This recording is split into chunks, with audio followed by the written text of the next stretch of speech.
Welcome to the Immersive Tech and Business podcast, where we explore immersive technologies, understand how they are redefining the way we work, and how you can stay informed and ahead of the competition. We'll explore how immersive technologies are redefining business, speak to industry experts who are building the future, and real people like you using these technologies every day. Welcome everybody to the Immersive Tech in Business podcast.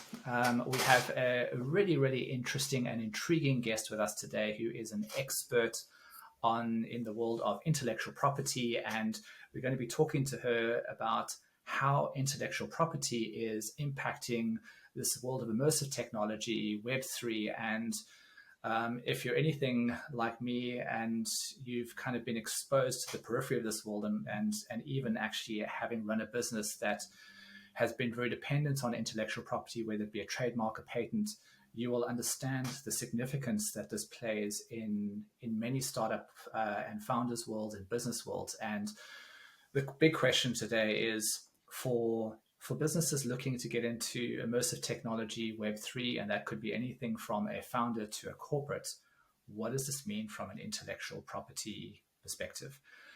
Joining us today is Christine Strutt from Von Seidels, and as always, I'm joined by my partner in crime, Karen Hidden. Welcome, Christine. Welcome, Karen. Hi, Jason. All right, we're gonna. Hi, Karen. Hi, Christine. Right, let's just start with a very kind of open-ended question to kind of get this kicked off with. If as a business or company today, kind of getting into this immersive technology and Web3 space, why is intellectual property different for Web3, and more importantly, why as someone in a corporate or in a startup should I actually be worried about this? Is it like what should I be paying attention to? Well, it's a good opening remark, Jason. And I think the way we can look forward at this is actually to look back slightly. And I'll take you right back to the early 90s in South Africa. And at that time, I was sort of a high school pupil and living in rural Eastern Cape. And I had no access to the movies I wanted to watch.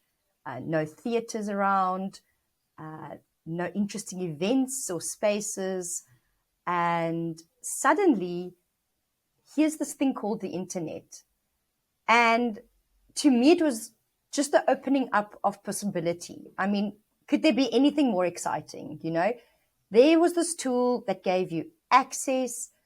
It was a means of creativity. It gave you hope for complete democracy, inclusivity. It just had all this positiveness that I just was so excited about. And I think even at that age, I knew that whatever the means, I'd be working in the internet space one day. That to me it was such a big impact on my life that I committed at that early stage already. And then we sort of fast forward to Web 2.0. We all got excited about being able to create our own content and put our own voices on the internet. And what happened? We realized that quantity doesn't always mean quality when it comes to creative works. We learned that being anonymous can actually lead to a lot of bias and bullying and trolling, which was somewhat unpleasant. We learned that governments can use the internet and blocking your access to it as a means of control and sort of, censorship. And of course, we learned that manipulating the flow of information is extremely dangerous because you can hijack and coordinate the results of elections and spread misinformation and fake news. So when we now move into the Web3 space, which is not just us putting content onto a two-dimensional internet, but really sort of merging our physical worlds and our digital identity and also our digital services offerings and products we consume, I think we must ready ourselves to have the same sort of realizations and opportunities and excitement, but also potentially a few disappointments and threats. So going into this new space with a very sober mind and an open heart, I think that's how we should continue down this journey. But I was telling Karen offline, how something that really demonstrates to me how this sort of moving tide of the internet has taken us all with it is my 6-year-old daughter just started grade 1 roughly a month ago. And she came home, she told me that they've got IT as a subject. And I asked her what they're studying. I was expecting, how to type certain shortcuts or access different apps. And she started telling me, 6 years old, she said to me, they're learning about personal information and cybersecurity. They had a little nursery rhyme. It was all about when something alerts you, tell someone, show someone. And I thought, this is profound. This is not what we learned in IT when we first got those big white boxes with, the server below your desk and the big mouse and your hand could hardly reach the button. This is their awareness. And this is just, to me, such an illustration of how our mindset has changed with the evolution of the internet, how we view privacy, how we use products, how we engage with the screens that are just sort of second to the physical world wherever we go. Touch screens, phones, computers, our cameras. It's really changed us as humans as well. And I think we're going to be ready for even bigger and more changes as we go into the Web3 space. Which then leads us brilliantly into kind of just getting some context straight out the gate. So I think this, for people who aren't in the space of IP law and intellectual property and trademarks, I guess frame of reference is hard for us to understand. I mean, we see kind of in layman's perspectives, we kind of understand it, but we know that if people copy your stuff, that's not good. You've got to protect it. If people steal your business ideas and business models, that's not good. We need to protect it. But in terms of this kind of emerging, almost Wild West space of this metaverse of Web3, give us some examples of probably like some of the most interesting, exciting. I'm going to kind of channel like the Love Island, the juiciest type of things that are happening in the space at the moment. Yeah, I was going to say the most scandalous. Let's just turn this podcast around. Let's just turn it around into Love Island. So, come on, Christine. So for me, the sexiest IP lawyers are always the trademark lawyers, of course, and the copyright lawyers. And I think that's where all the juice is also in your immersive spaces or in the metaverse. So I'll give you a few examples just from trademark law to kick off, right? So your trademark basically is any sign or symbol that distinguishes one offering from a competing offering. So in the olden days, that was the mark they put on your leather goods so that when it gets worn out, you know where to take it for repair. It was a mark of quality. It was a mark of an endorsement. That's something that you must just tag for where this conversation's going. So really it was just saying, this is the origin. This is the source of this product or service. This is who you're dealing with. And so you wouldn't be wrong to think of a trademark as a name, as a logo. In more recent years, you'd even think of your app icon, maybe, or, the look and feel of your website. But as we go into Web3, we're increasingly finding that non-traditional marks are being registered and applied in business.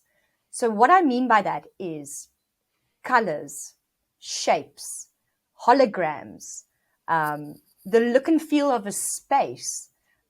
We can think of movements, gestures, even sort of sequences or show formats. These can all be a sign or symbol that distinguishes you from a competing offering. So if I give some practical examples just to bring that home, traditionally you'd register something like Apple for phones or iStore for a retail shop. Now you'll be registering the actual look of an iStore. We all know what it looks like. We know when we enter that shop. We know the styling. We can't quite put our finger on it. It's kind of, I always say IP's like an elephant. You know it when you see it, but sort of describing it is a bit awkward, right? But when you walk into an iStore, you know where you are, right? So the trademark is the whole space that you're in. And of course, that's extremely relevant for a Web3 experience. So I will find it quite interesting to see, as we go into new worlds, into new platforms, you obviously know the difference between Fortnite or Roblox. You know where you are. And that's just because of the way it looks. No one's putting a trademark at the bottom of the screen 100% of the time. You know where you are. So the trademark becomes the space, the look and feel. Other real-life examples are, for instance, the Cape Town Stadium. I don't know if people know, but that is a registered trademark. So that means it's not just the way it looks, but it's protecting its capacity to distinguish itself in a business sense from other stadiums. So looking at that shape, that's the Cape Town Stadium. Movement marks, you've obviously seen on some social media apps, the floating hearts that go up like this when people are watching a live feed or liking something. Unusual trademarks, something that people have been litigating about a lot lately is tattoos. So the moment your tattoo goes beyond being a copyright work and it becomes distinctive of you as a sportsman or a music performer or an actor or artist of some sort, that's a trademark. So putting someone in a game, for instance, as their image, obviously you have to also portray their body art. But is that the use and licensing of their trademarks? Because that's unique to them. Or is that just a artistic expression of what the person looks like? Gesture marks is another interesting one. So we see a lot of sports teams or famous sports people, they've got a celebratory gesture. So the Mamelodi Sundowns have got a move, and Tim Tebow, he invented this concept of Tebowing when he's kneeling and celebrating something. Those are registered trademarks, and it's not that he wants to stop all his fans from doing it. It's that he wants to stop a competing business or someone from commercializing it. So there is a risk of dilution with trademarks when fans use it, or even sometimes, people who are not fans. But it's really to be able to control the commercialization of that gesture or that thing. So some other interesting things is Kiss, their face makeup. That's a registered trademark. Gene Simmons actually recently tried to trademark this gesture. He wasn't successful. Oh, no, he didn't. And he actually got a lot of criticism from other musicians. They said that's a bit of an overreach. That's generic. Yeah. We've all used that. Yeah, that's exactly. So too far. sometimes you can try and claim something, and the community, it might actually backfire if the community doesn't agree with you. I was just about to say it could backfire in a crazy Yeah, the way. other thing is, I would say that Gene Simmons' tongue is a stretch too far, but that's just me. Well, is it? Because we are talking about Gene Simmons' tongue. So there is something distinctive about it, isn't there? Another thing that there's in a lot of cases, none have succeeded, is the use of dance sequences. So the US Copyright Office has been very clear. A single dance move, like the waltz or the salsa, cannot be copyrighted. It's not a copyright, it's not a form of IP. But when you put them in a certain sequence, like for instance in a game, and you do have this movement, does that become a protectable gesture mark or movement mark? So lots of cases on that. There's been the Running Man case, there's been the Carlton, which you remember from the Fresh Prince of Bel-Air. What about it was sort of like one of these. Oh my gosh, yes. And yes. And what about the Macarena? I don't know that there's been a Macarena emote, but maybe you can enlighten me. Yeah, I mean, I don't do it. I'm just asking for a friend. So the irony here is that, firstly, they've said copyright, it's tenuous. It really has to be a very distinctive mark, okay? If you've trademarked that move, that's potentially trademark infringement. So a good example here is when Michael Jackson goes up on both of his toes, sort of leans forward. That's a registered trademark. So you probably won't see that in any commercial space because that's a licensed trademark that's monitored and policed quite tightly. But it just shows that it is possible to register these things as trademarks. And you'd probably have more success enforcing a trademark than you will trying to claim there's copyright in that move. And so a lot of these things will depend on the registration and the type of IP right that you've recorded alongside that movement or that gesture of sorts. In a more commercial sense, there's also some speaker companies. They've, tried to register, making the speaker go quieter or louder. Some charities that have certain hand gestures, or Armin van Buuren, someone claimed that he invented sort of this hand gesture, which is also quite popular and generic, I think, at the moment. But we'll see a lot more of that going forward. And I think it's one of those things that you can do physically, and it also translates very well into an avatar or to a non-human. So more gestures, non-traditional movement marks. I think that's up ahead for us. And also appreciating your whole space as being the brand or the trademark, not just the name of it or the logo that's associated with that world. So just bringing it back to the average Joe on the street, as they start to kind of make this this transition from the real world into the virtual world. And I know there's a lot about Web3 and but I'm just focusing on the immersive parts and these kind of worlds that we're going to be starting to spend more time in. The thing that's always kind of fascinated me is up until now, it's been very difficult for someone to copy you. I mean, it requires a plastic surgeon and it's like a pretty permanent type of thing. And it's generally been relegated to kind of basically supervillains and, spies. But as we start to move into the virtual world, it's going to become very easy for you to copy somebody's look. And it's going to probably be, and switch off criminals, but probably be a brilliant way to do some form of identity impersonation. Because I look at my the kind of traditional ecosystems that we use now, and a great example is my credit card. So anybody who has my face at the moment and has access to my phone will be able to pay, bypass all the security just by scanning my face. I mean, you can even see it in movies now. They basically shoot the bad guy and then grab him by the hair and scan his face into the phone, and suddenly they've got access to all of his information. But in the kind of immersive sense, I guess our avatars and our own personal kind of trademarks and intellectual property is going to become very, very much deeply associated and attached to us, how we represent, and we may show up as a copy replication of what we look like in the real world, or we might show up as kind of some fantastical creature with a unicorn with 3 horns or something strange. But it's going to be our identity.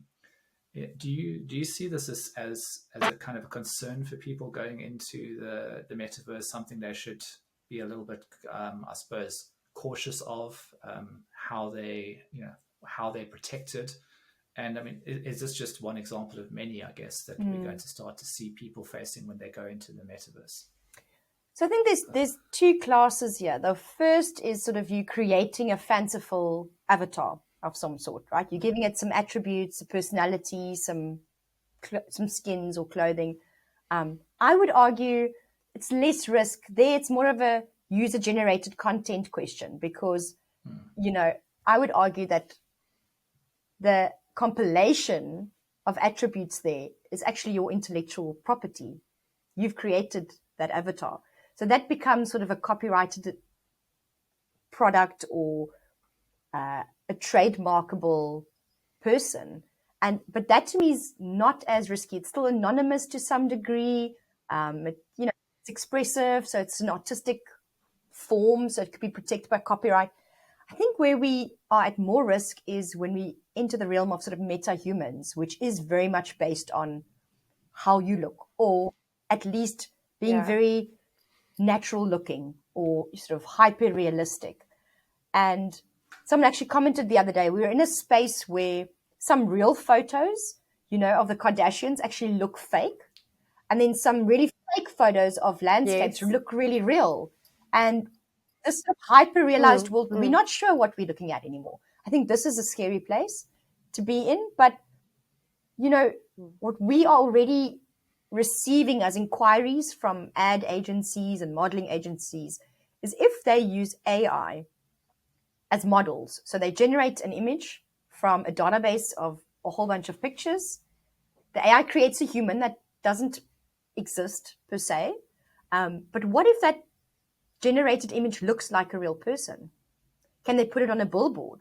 Can they promote goods? What if it's a child? Does that put the child at risk, or is that an invasion of their privacy? And of course, there's also questions around image rights. So if you've got an economical interest in your image, like some famous people do, well, obviously the ad agency can't just use a person that looks like you or an image that looks like you. It still has the same economic or attractive force, which has economic benefit. So the same old-fashioned rules apply, but I think there's just going to be more cases and more screening of these things, because inevitably, if the AI keeps using this database, it's going to come up with new facial features that does resemble someone. And we were seeing with some of these new chatbots and AI is, firstly, they can't distinguish between real and fake. They also can't distinguish between what was AI generated or man-made. So if one AI produces an image of a human, that goes into the database, and if the other one has access to that, it can either create the exact same looking human or use the other AI's image, right? So for text, in a sort of more toned down example, there's been an experiment where Microsoft's bot was actually producing an answer which was verbatim, an experiment done by some researchers to show that ChatGPT couldn't distinguish between real facts and sort of purposely inaccurate information that was fed to it. Of course, we know now it's being trained and things are being flagged as being inaccurate. It's considering, internet sources to say, well, if this person wasn't alive at that time, it couldn't have done this. And, it's evolving. But at the moment, we've got AI quoting other AI products. And so it's kind of this circular re-quoting of inaccuracies. And the same will happen, I think, with humans and images. So we're going to see some image rights issues. And then the question is, well, what is the image rights? Do you as a human have image rights at all in the digital space? I remember you my guess is you probably do. Yeah. And I remember you telling me something absolutely fascinating that blew my mind, is that we tend to generate these likenesses of ourselves and these avatars and then don't really think about who actually owns that thing that we've just created. And that actually what we don't realize as I suppose public going into a lot of these spaces is that the things we're creating, we don't own. We have no rights to. Do you want to maybe just kind of expand on that a little bit? Absolutely. I mean, in the past, you can go onto Instagram or Facebook and the user-generated content, that's yours because it's something static. You're taking a picture, posting it, it remains yours. The terms and conditions usually say something like they've got a royalty-free perpetual license to use the image in order to operate their site, etc. Okay, so that's pretty straightforward. I think when we go into the Web3 space, what you're creating is more merged and integral to the world and the game that you're playing. So you can be creating sequences or an avatar or something that is part of the storyline or the game or the world that you're in. It's not as easy to separate anymore. The minute it becomes partly AI generated, we now encounter a completely new problem.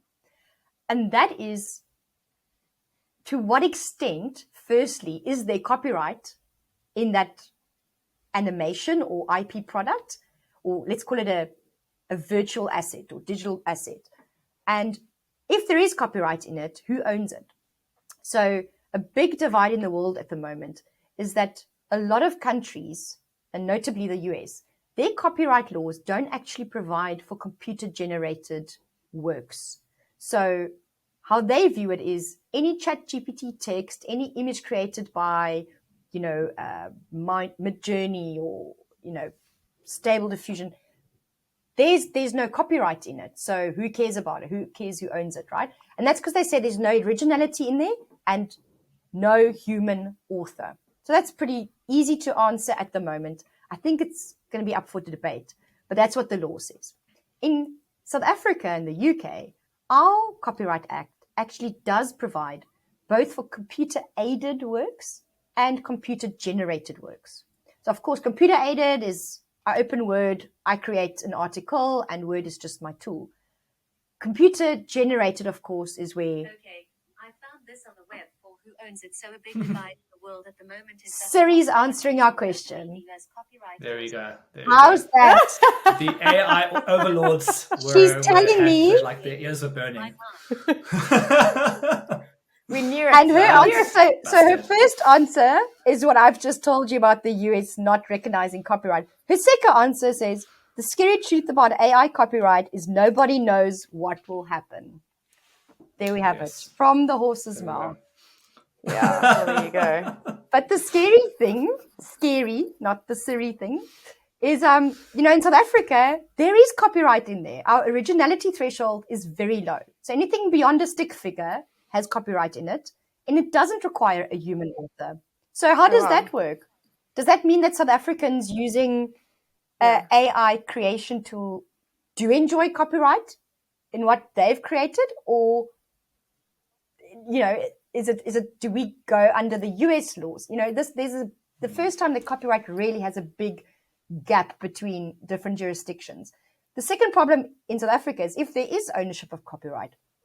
Our law says, and this is very similar to UK-based laws, that the person responsible for making the arrangements for creating that work, that's the person, the first author of the copyright. Now, of course, you can assign that to anyone who then becomes the owner, but the first creator or author is the person who made the arrangements.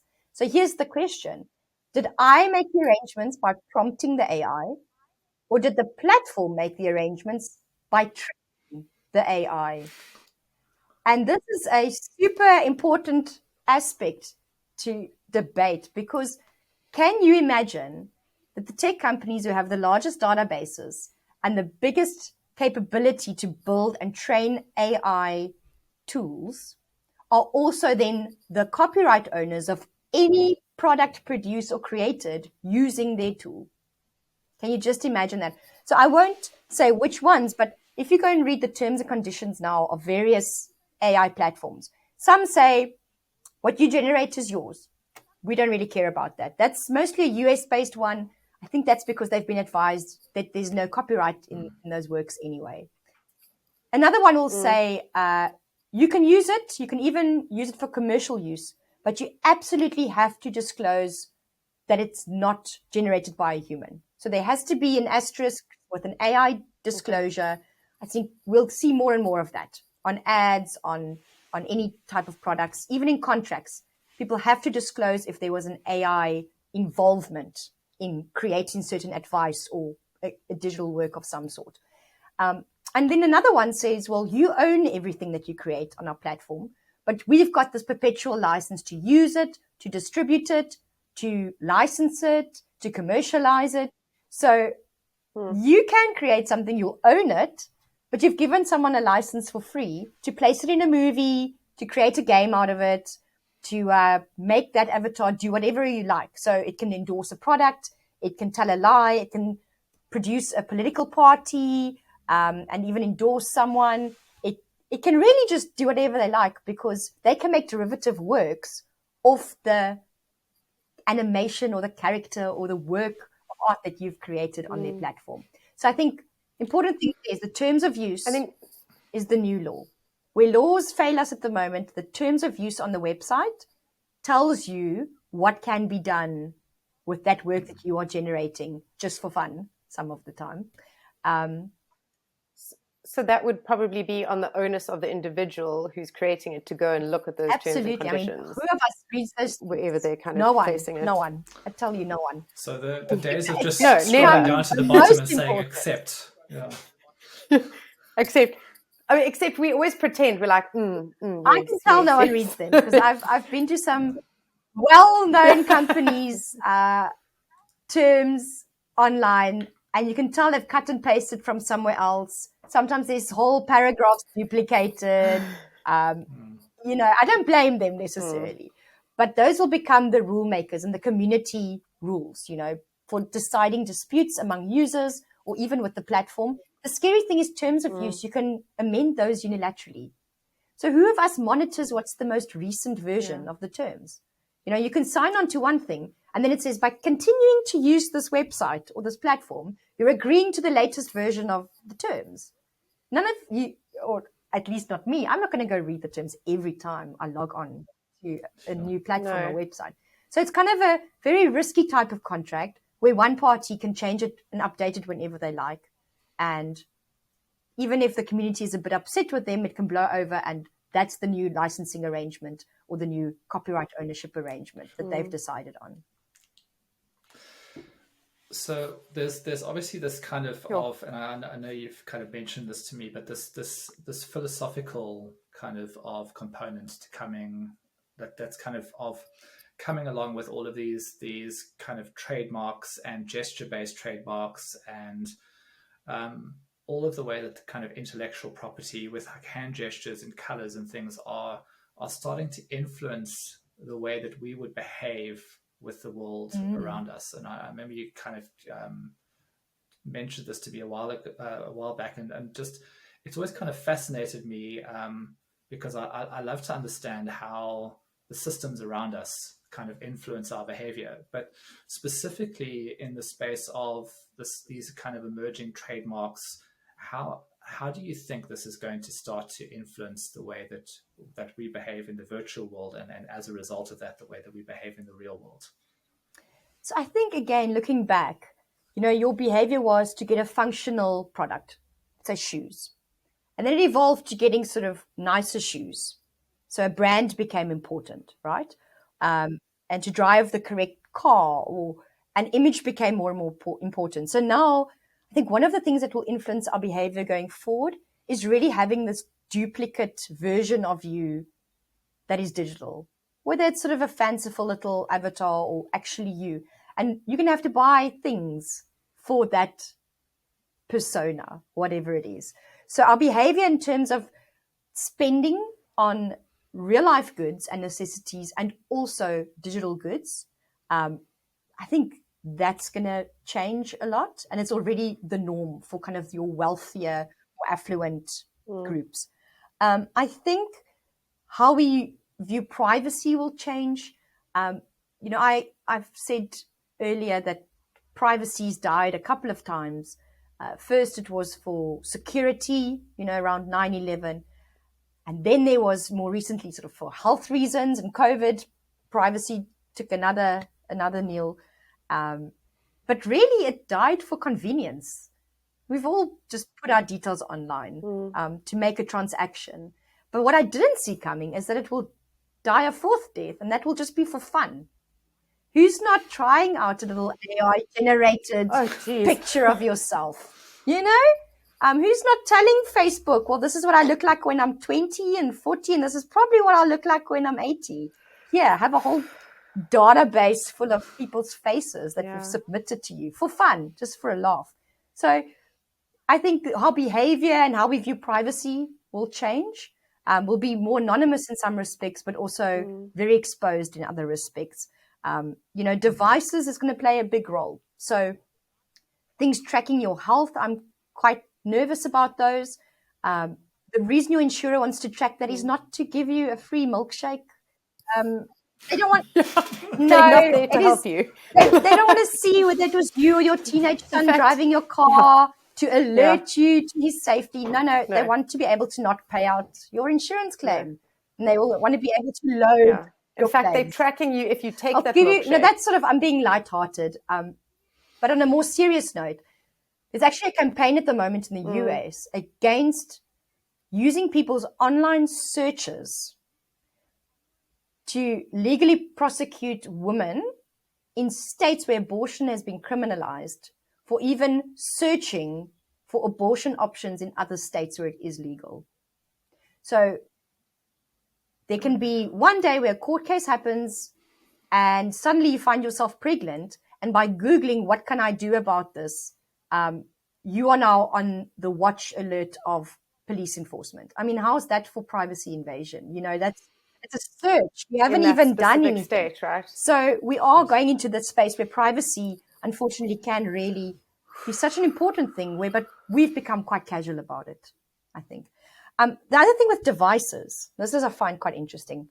We're seeing patents for using VR and AR enabling devices that can do your eye tests for you. Of course, you're putting it on your head, or it tracks your eye movement. There's a patent recently for one that allows you to use energy, or basically your brain signals, to direct the movements of your avatar just by thinking about it, or the kind of the way your body moves.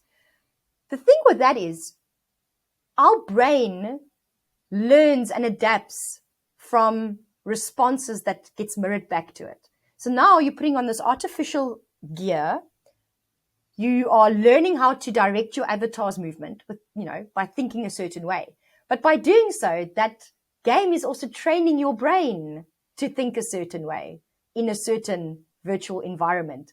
And I find that's quite interesting, and also potentially a bit of sort of sci-fi risk is if we can manipulate people's thinking and train them a certain way just by having them play games or interact with a certain virtual space.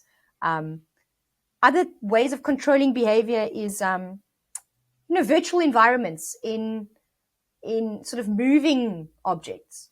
So when we think AR, VR, we often see someone in a room, hopefully with some cushioned furniture, playing a game or moving around. But have you thought about sort of virtual reality or augmented reality in a self-driving car? The positive thing there is it could enable disabled or, blind people to get from A to B. It could give you a whole different driving experience. If you put that in a plane for someone who's scared of flying or doesn't enjoy it, you could actually have a completely different flight experience going from A to B. It could be completely virtual. I'm actually all for that. But it is a means of controlling groups of people and masses and their experience of a particular environment. So I think those are the ways in which our life will be influenced by devices, by privacy concepts, by how we engage with these tools and the platforms and the people who sort of sit on the other side of them as well. Sure, it's quite sobering. I guess at what point does technology become so complex that we just can't keep up with it anymore, and then we just, when it comes to privacy and all sorts of these other big things, we just almost become victims, and it gets to the point where whatever's going to happen is going to happen, and we lose control to kind of manage it. But I think it's going to be absolutely fascinating to see how it plays out. Do you know what I can say there, Jason, is someone said to me, we often overestimate how much things will change in the short term, and then we underestimate how much they'll change in the medium to long term. And I think it's the same with these tools. Yeah. I don't think we'll have a Terminator style war with machines on our hands, in the next few weeks. I think it's the gradual adoption of them, and that humans are so resilient and adaptive. I think that is what's interesting to me, that we'll just go there because there's no option to not go in that direction. How difficult will it be? And just because it becomes exactly so much how part will of you your remove life. yourself from these spaces and from the associated risks? And there's also a lot of benefits. It's not all bad. So do you want to remove yourself? Not necessarily. Well, this is the thing. Is I think I come from a background of gamification, and always when I give my talks on gamification, I say it's all based on the fundamental kind of dynamics of understanding human behavior and how we are motivated, and we motivated positively, we motivated negatively.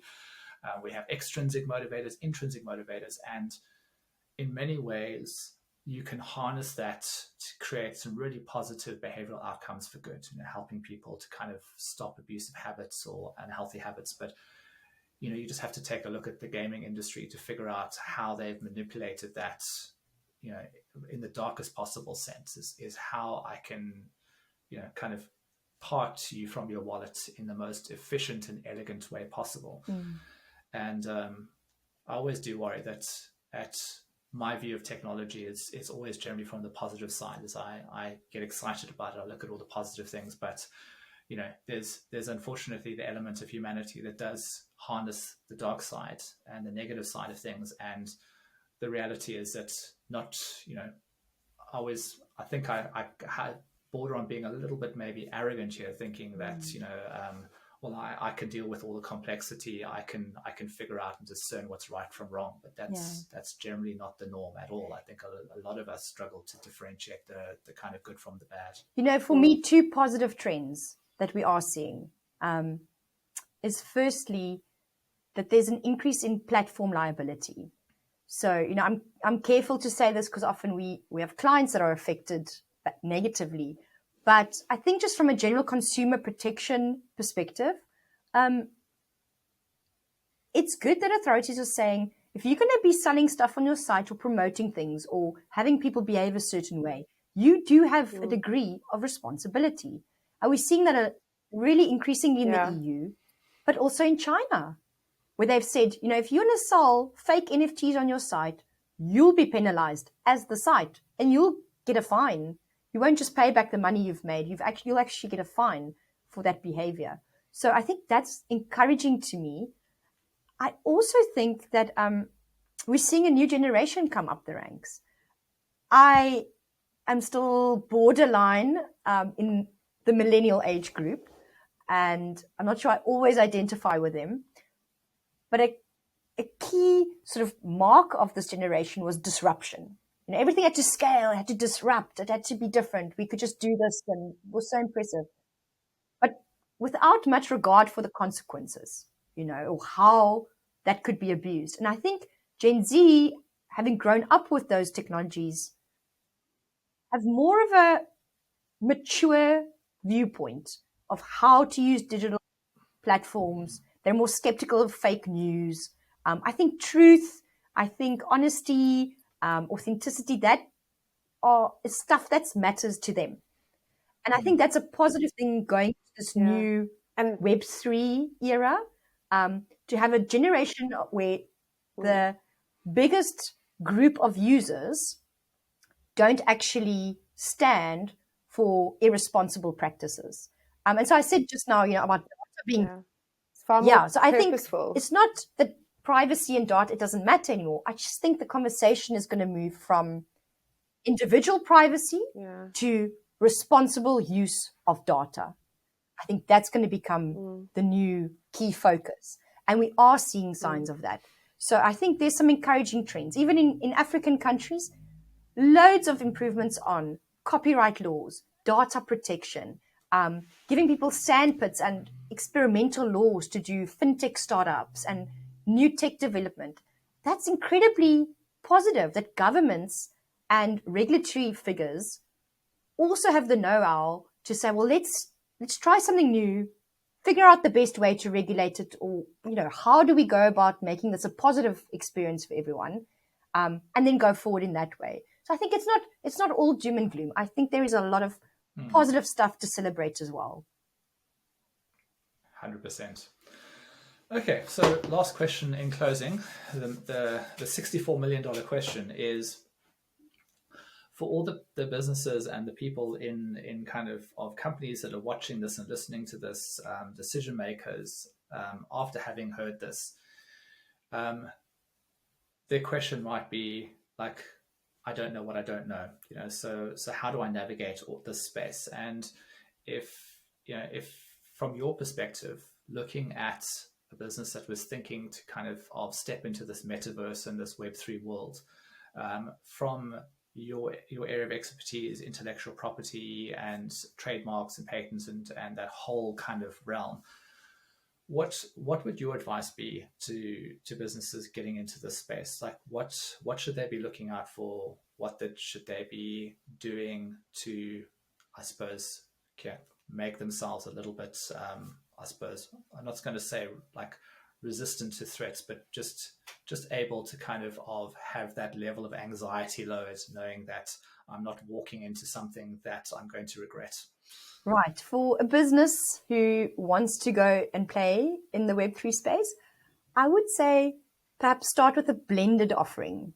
So this is where you take aspects of your real life offering and you have sort of a digital or virtual element to it. So you can order real coffee, but enjoy it with friends in a virtual space once it's delivered to your door, for example. Or consider sort of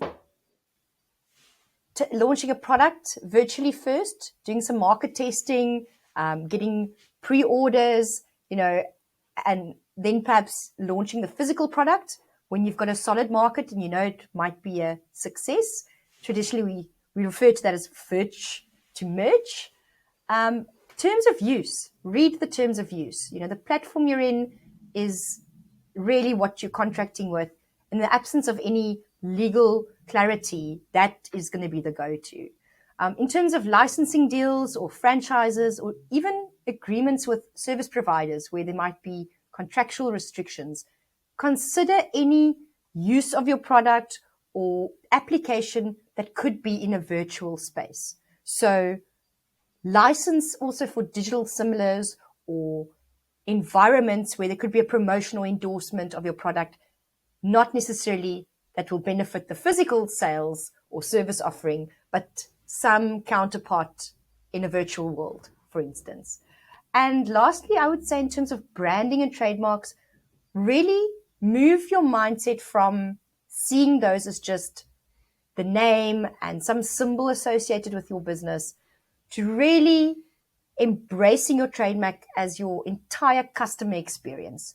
So it's your look and feel, your personality, your community, your exclusivity and access with who you have engaging with your brand. All of that is your trademark, not just the logo that you've registered. So that would be kind of my top tips for businesses going into the metaverse. Brilliant. Thank you so much, Christine. It's been, I admit, a little bit selfishly that I've nerded out in this conversation.